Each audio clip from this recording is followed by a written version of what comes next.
I thank the chair. The last time we moved all 12 appropriations bills through the House, I believe, was in FY 2010.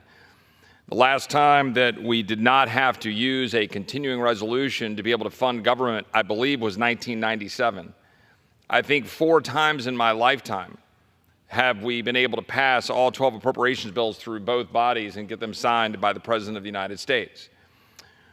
This institution is failing. It's failing to do the one core thing it's supposed to try to figure out what to do. And that isn't the spending bills. It's actually defending the United States of America, securing the border of the United States, doing what the Constitution actually prescribes, what the preamble lays out, securing the blessings of liberty. We're not doing that. And we end up in a vicious circle every single year, the same vicious circle.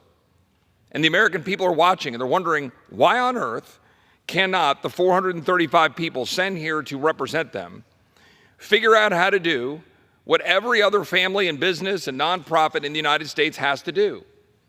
And the short answer is, it's because we can and do print money.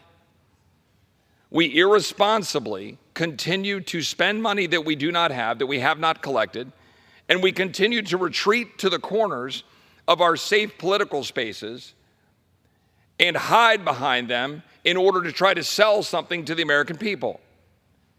My colleagues on this side of the aisle tend to hide behind national defense and say, well, we must do this, and therefore we must spend more money that we don't have in order to accomplish the goal of defending the United States, which, by the way, I would question whether we're actually defending the United States when our borders are not secure. My colleagues on the other side of the aisle have never met a program they don't want to advance to make another promise that we can't fully honor to the American people in the form of some additional welfare payment or additional bunch of free stuff. But yet we never pay for any of this. Not a dime. We are taking in $4.5 to $5 trillion and we're spending $6.5 to $7 trillion. Like, what are we doing? I mean, it's absurd. And the American people look at us and they go, what on earth is wrong in Washington? We end up back at the same spot every single year. This year, the Speaker put forward a proposal that would have had the continuing resolution extend into 2025 and then would have guaranteed that we know that only American citizens vote in American elections, in federal elections. Now, my colleagues on the other side of the aisle like to dismiss that as an issue that is not a problem, non-existent, despite the data rolling in from states with their limited tools to go determine the citizenship. We have the Secretary of State of Florida testify in front of the subcommittee on the Constitution that they don't have the tools they need. They had to sue the federal government to get the limited tools they're using. Other states, Texas, identified people that were on the rolls who are non-citizens. We know it's a real issue. So you have this simple measure that just reinforces existing law to ensure that issue, and we have violent opposition from our colleagues on the other side of the aisle, and then inexplicably, a handful of people on this side of the aisle who wanted to oppose that measure out of some sort of deference to opposition to a CR, and then set the circumstances for where we are right now today, where we find ourselves with the Speaker putting a short-term CR into December, which was the natural outcome, the predictable outcome of the opposition of the plan put forward by the Speaker 2 weeks ago. It's more of the same games that get bemoaned by the very people complaining about the games. You can't complain that the games are going on and then play games. That's the truth. I appreciate the Appropriations Committee chairman for working and trying to work across the conference, across the entire body to figure out how to get something done. We passed 5 appropriations bills. It's better than none, it's not 12. Last year we passed 7 appropriations bills. Better than none, not all 12. The Senate, led by our Democratic colleagues over there, have passed 0. Not one. Not one appropriations bill has the Senate sent out of that chamber to this chamber. So who is it who's serious about wanting to do our job? Because I will say that despite my concerns, publicly stated concerns about some decisions on this side of the aisle, the truth of the matter is that had our Democratic colleagues been in charge of this chamber, what we would have seen is a massive increase in spending. The non-defense spending would have gone up, whereas we have kept it flat.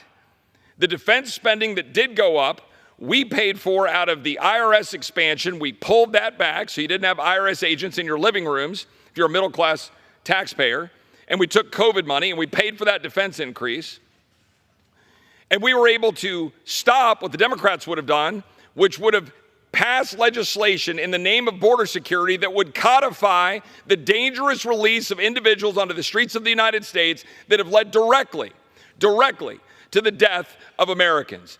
Americans like Jocelyn Nungray, whose beautiful 27-year-old mom testified in the Judiciary Committee because her daughter went missing after she put her to bed on Sunday night, and on Monday she finds out that she was gagged, bound, and raped in Houston, Texas, and murdered. Alexis Nungray is a hero and had the courage to come testify about that, about what happened to her daughter. And are we doing anything about that? No. Our Democrat colleagues refuse. Instead, they want to hide behind a bill in the Senate that they couldn't even get out of the Democrat-controlled Senate, that never had any chance of passage. And they want to say somehow that that was a grand bipartisan bill. Because what? A couple of Republican senators had a couple of conversations with them about it? But the bill had no chance of moving, and that bill would have codified Kamala Harris, the border czar's mass release policies into the United States. Laken Riley is dead. Jocelyn Nungray is dead. Kayla Hamilton is dead.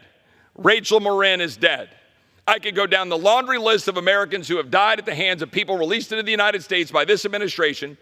I could go down a laundry list of examples of non-citizens voting and our colleagues on the other side of the aisle not caring about it, wanting to continue to fund an executive branch that is refusing to follow the law, blatantly disregarding asylum laws, blatantly disregarding parole laws to endanger the American people. That's why some of my colleagues here, by the way, didn't want to support a CR, because they don't want to fund an executive branch that's at war with the people. Because if you're a Texan, and now increasingly across the country, like Laken Riley in Georgia or Kayla and Rachel in Maryland, you can't help but believe that this administration is in fact at war with your well-being. You have gangs now operating in Dallas, gangs operating in Colorado. You've got expansive criminal activity and fentanyl pouring into our streets. And we're not doing anything about it as the Article 1 branch that is set here to check the Article 2 executive branch. So here we are again, kicking the can down the road, to quote my friend, and he is my friend, the gentleman from Kentucky, Thomas Massey, with whom I disagreed on our tactical strategy with respect to the CR plus SAVE Act. But the CR plus SAVE Act was designed for a reason. We should secure American elections. We should guarantee that only American citizens vote in American elections. And we should not be kicking the can down the road to December 20th, a mere 5 days before Christmas, which is what this town always does. Because this town is built around K Street. It is built around people believing they need to spend more money. And when we do that, then we just take another chunk out of the hide that is the fabric of this country, racking up more debt. 2 years ago, in 2022, a $1.7 trillion omnibus bill was passed when? December 23rd. That is not an accident. It's by design. It's on purpose. That's what people in this town want.